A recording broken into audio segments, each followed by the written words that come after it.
There you go. Welcome, Angela. Is your microphone green as well? I can see, but I can't hear you yet. Can you hear me now? Yes, I can. So there we go. Hello. Welcome, Dr. Schroden. This is Angela Schroden. She's running for Hillsborough County School Board District 7, which is a countywide race. And so if you are in Hillsborough County, you will have the opportunity to vote in the District 7 race and vote for Angela Schroden if you choose.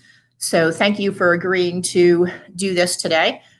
We have spoken about the format, but I'm going to go over it here on the video. We have 7 questions, but there is no time limit per question, and there's no requirement to get through all of the questions.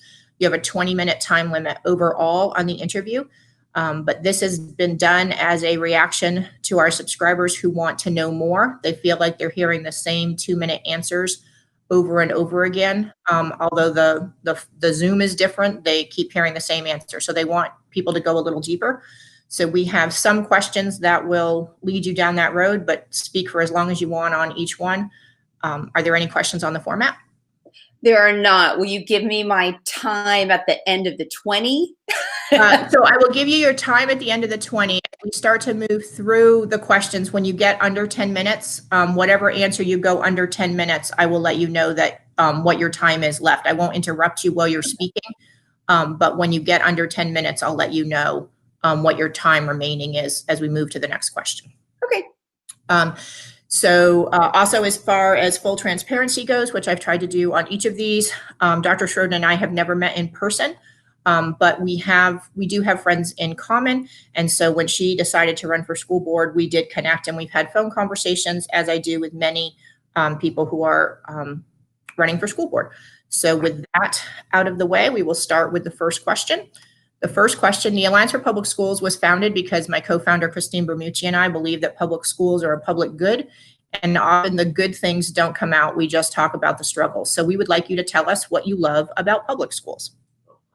Oh, there's so much to love about public schools. I love the opportunity that public schools provide. Right. So you just talked a second ago about it being a public good, and I would second that idea. When I think about the potential that public school has for all of our kids, it actually gets me excited about everything that we can do. Right. And so I also think about it is one of the few things that we still have left in our society that is genuinely free and open, and we accept anybody that walks in the door. And I would say, as the mother of a child who has special needs, that means a lot to me, right? Because he has things that are tough to support, right? And the idea that when I take him to school and drop him off every day to my local public school, that the teacher and the assistant principal and the principal and everybody that greets him at the door greets him with joy and is ready to see him and support him. So a long-winded answer to your question, what do I love about public schools? It's the potential and it's the opportunity. And that would dovetail right into one of the reasons why I chose to work in public schools. So I was hired in 1997, and I haven't stopped working in public schools since then. And when I think about the potential impact that every person that works in public schools and supports public schools has on the kids that walk in the door, that is the thing that gives me hope, right? Because that is the primary way that we create a community and a society, and the way that we shape that community and society are the products of public schools. Okay, next question is, what are the attributes of an effective school board member? Which attributes are your strengths and which do you struggle with? Great question. So when I think about, at least for Hillsborough County Public Schools, right? So we have a total of 7 board members, and we are the 7th largest school district in the nation. And so what does that mean? That's a lot of work for a small set of people. And I recognize that more than anyone in my work that I did at the district when my role was to support all of the elementary schools that were in every single area and district. So I recognize the hugeness of this district. And so it's a complex job, which means that a board member can't be a monolith or have a single trait that they bring to the table, right? A board member needs to have many things in order to operate successfully. So when I think about that and I think about what are some of the complementary sets of attributes that meet the demands of the role, I would have to say, primarily, they need to be an active listener. And what I mean by that is it's the ability not just to listen, but genuinely hear what people are saying. And being an active listener also includes the ability to empathize with others and then take what you've heard and work for a solution that does the most good for the most people. One of the challenges of being a all-county board member or anyone that supports a large group of people is recognizing that there are competing interests. And how is it that we take all of those competing interests and we figure out, again, how do we do the most good for the most people?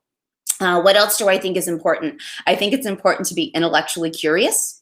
It's no surprise that someone who has dedicated their life to education and specifically literacy for the majority of those years believes that a board member has to have an innate desire to read and to learn, not just about the people and the systems of the district, but also to be curious about what is happening across these United States and possibly around the world, and what is on the cutting edge of what's happening, and where are there places that are uber successful, and what have they done, and what have they changed in order to be that way.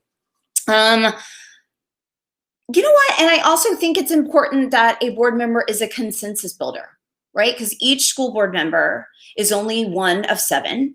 And quite literally, nothing gets done or accomplished if a board member doesn't have the emotional intelligence or the people skills to build a coalition around an idea or a policy that they see valuable to the district and to their constituents. So, I mean, I could probably take all 20 minutes talking about all of these, but I would say those are the 3 that I think are the most important. And Melissa, to get back to your question about what do I think is that I'm going to say it in another way, what do I think I'm good at when it comes to that? I think for 20 years, my role, my coaching training has made me be an active listener and a consensus builder, because quite literally what my job is right now is to go in and work with districts. And as soon as I show up, I am the change agent. Like teachers and districts know when I walk in the door, we're going to have to do something different. And so my job right now is to go in and build that consensus, be an active listener to what it is that's happening, and then move people through change towards a more successful experience. So I want to note, because people will see it on the video, I had technical issues. Dr.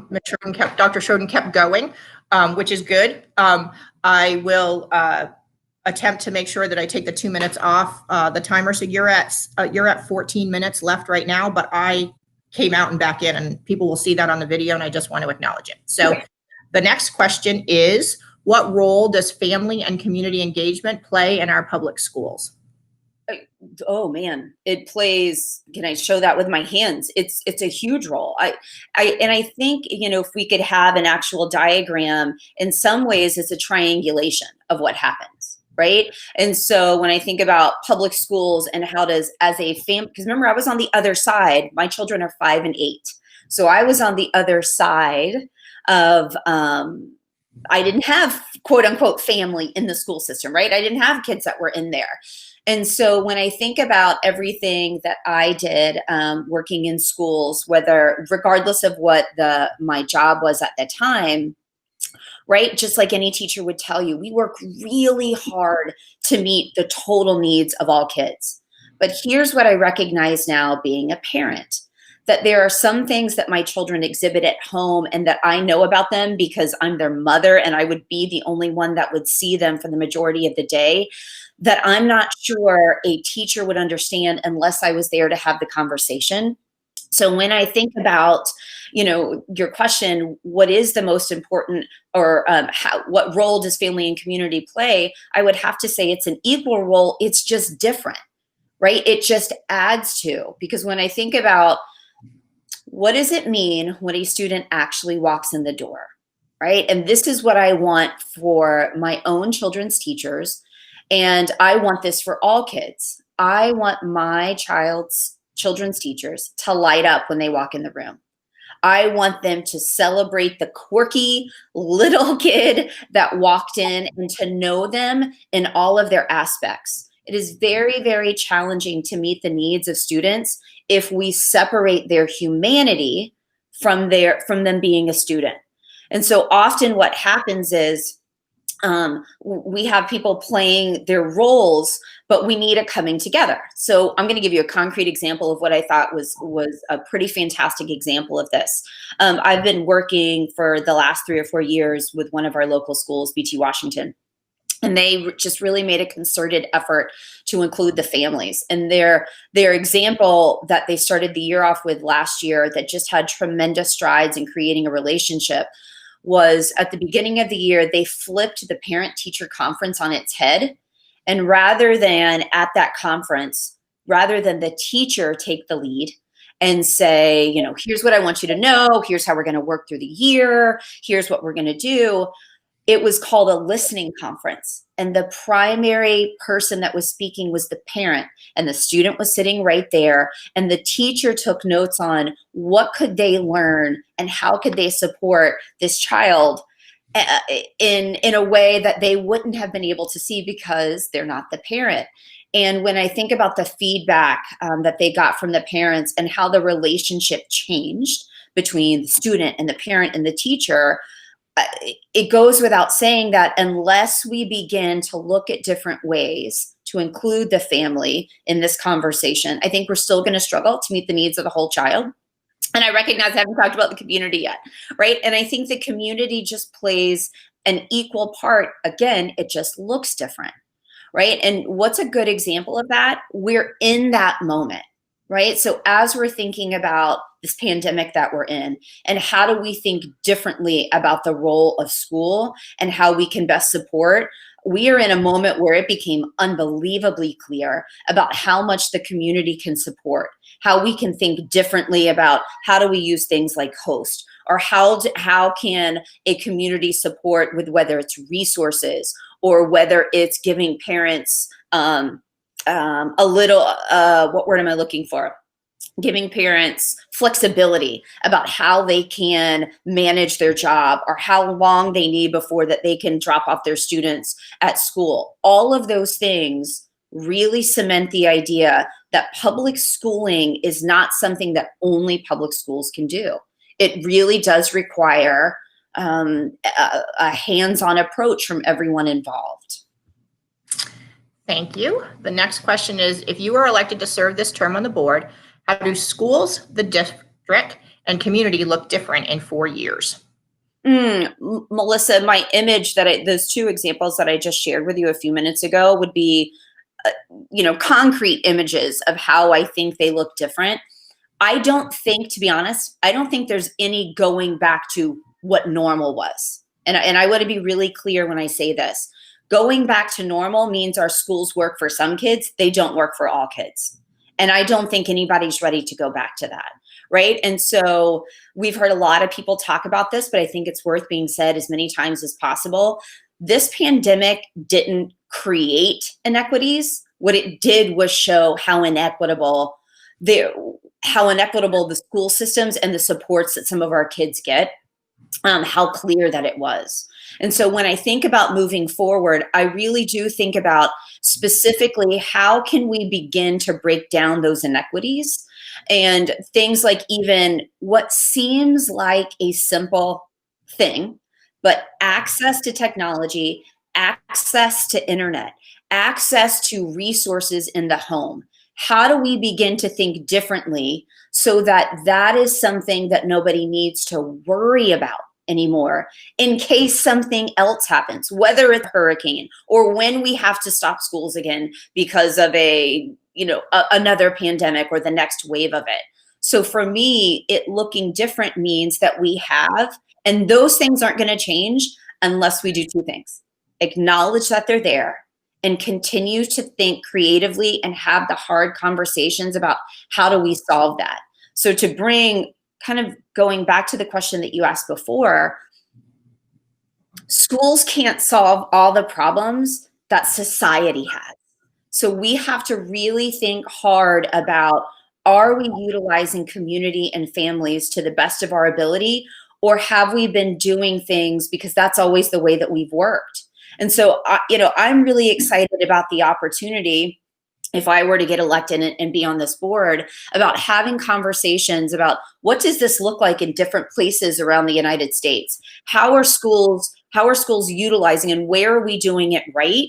And I think that's one downfall from only having experience here in Hillsborough, or having board members that only have experience here in Hillsborough, that oftentimes our vision is limited. Right. And so I think that's one of the things that I bring to the table. I've had experience in different states, and I continue to have that.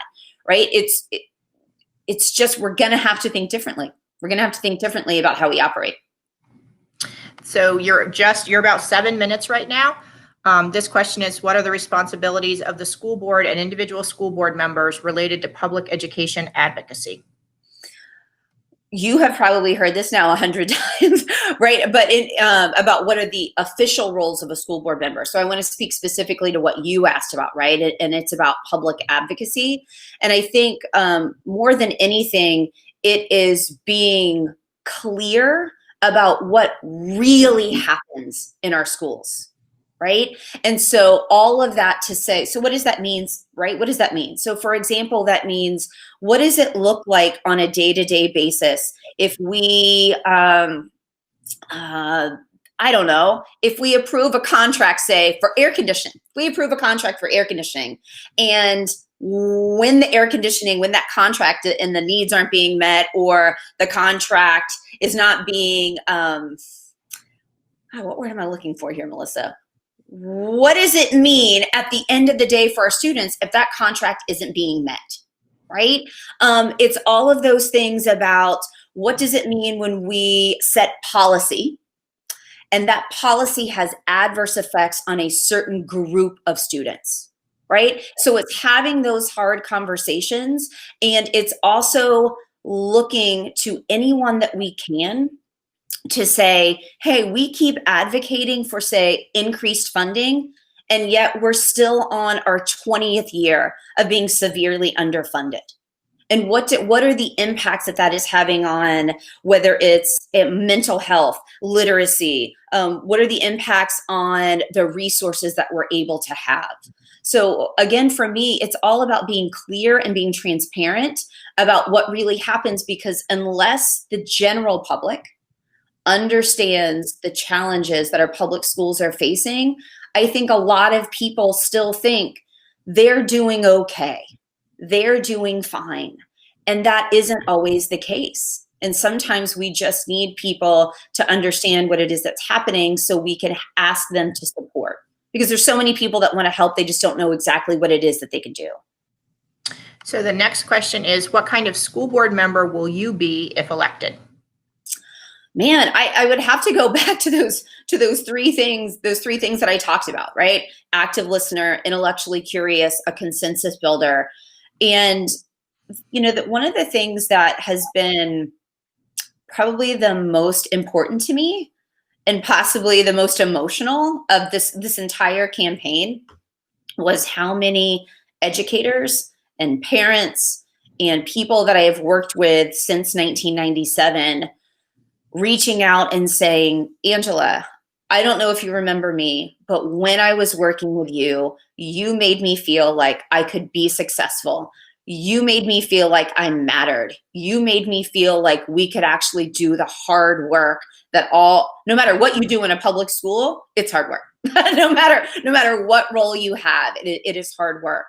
And I would say the kind of member that I would be is exactly the same person that I've been since 1997 and have been getting feedback on, right?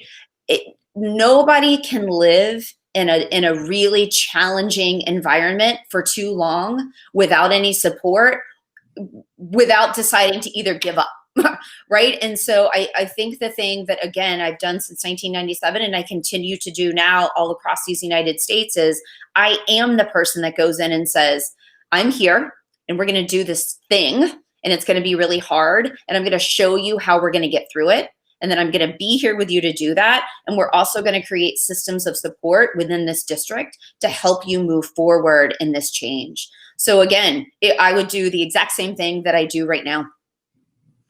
Okay, you have about 2 minutes and 20 seconds left for the last question, which is, what does constituent outreach and constituent services look like under you as a board member?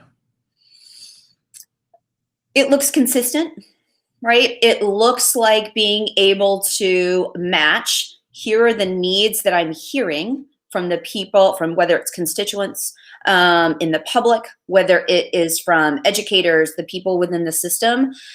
And it looks like going out and finding who is it that we can match with the needs that we're seeing. Or how do we take partners that we already have that are working with us and ask them to possibly work differently, or how they can work differently with us. So, and it looks consistent, right? Again, this isn't a one-time shot, right? And when I think about constituent outreach and services, it's not a matter of saying, hey, I worked with this company one time and this is what we did. For me, it's looking for, how do we create systems of support and systems of care and systems of outreach, so that there isn't a time where it ends, that it just continues to evolve and it grows. Okay, you have 1 minute and 7 seconds. If there's anything that you haven't said that you would like to.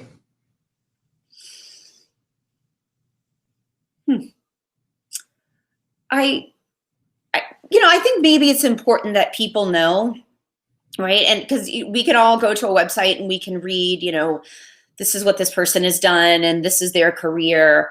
And I think a part of what's important to me that people understand is recognizing that I don't think public education is simply a public good. I think we have a moral responsibility to the citizenry of this community, the citizenry of this United States, to create schools that allow children to genuinely have a shot at doing whatever it is that they want to do, right? And we still haven't arrived to that. We are still working hard towards that. And so for me, my decision to run wasn't just about creating great schools. There was a moral responsibility that I felt like I had something to offer, and that I wanted.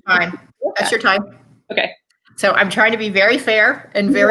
I apologize for the technical difficulties, but we're trying to make sure you don't see the questions beforehand, so people can tell we didn't restart the interview. Thank you for going while I was out of the room, so to speak. We will post these on Monday. We're finishing all of them in both Hillsborough and Pinellas County. When we're publishing them, we will put them out to all of our subscribers, and then we will also promote them on social media, and I will share the link with you if your campaign chooses to use it in any way. Okay, great. Thank you very much. I appreciate your time. I know school board members, running for school board takes a lot of time, so we appreciate that you gave us this half hour. You're welcome.